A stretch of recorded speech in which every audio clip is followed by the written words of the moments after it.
Good morning. What have you been reading recently? Has it been your favourite book? Has it been your favourite magazine? Or maybe even your favourite passage of scripture in the Bible?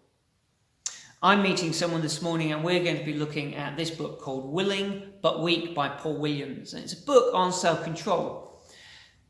Now, Paul in the letter to the 2 Thessalonians doesn't talk about self-control, but he does talk about foundations.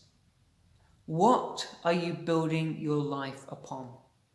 Paul Williams talks about self-control, that you need to build it like a wall, spiritually and mentally and physically. You put in disciplines around yourself to protect you. But what are you building on? And Paul is saying that to the Thessalonians. What are you building your trust and faith on? You see, they had heard news in Thessalonica that maybe Christ had already returned and they'd missed it, whether it was by word of mouth or by letter or some other means. And Paul was saying to them, don't be unsettled, don't be disturbed, and don't be alarmed by what you've heard. But remember the foundation of your faith. Remember the words that I taught you, the words that Jesus has taught, the teaching we have shown you through our very living. That is the beauty of Christian faith. It's not based on feeling or emotion or ideas or some vague philosophy. It's actually based on the very real person of Jesus Christ. And Paul, Timothy, Silas, Peter, John, they all base everything they teach on Jesus, his identity, his teaching, his words. So for Paul, he was saying, what is your foundation? What have you built your faith upon?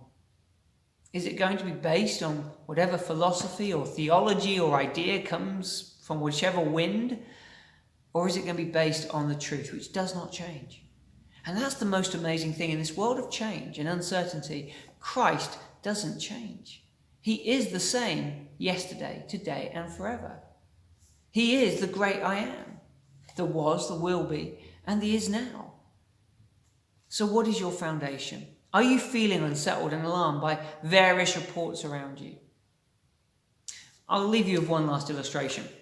I'm sitting on a pond. That's right. This building, before it was built on a pond. Of course, they didn't build on the water. They had to dig down, hopefully drain the pond, and build a firm foundation. This building is solid. The ground around it, not so much. The point, though, is that just like a building built on foundations in the middle of a pond, we as Christians need to be built on the firm foundations of truth and the certainty of Christ and his teaching and word in a world of uncertainty. We are like a building in a very unstable land.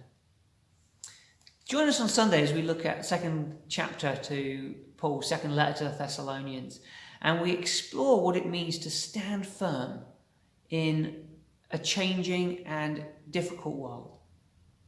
I look forward to seeing you then.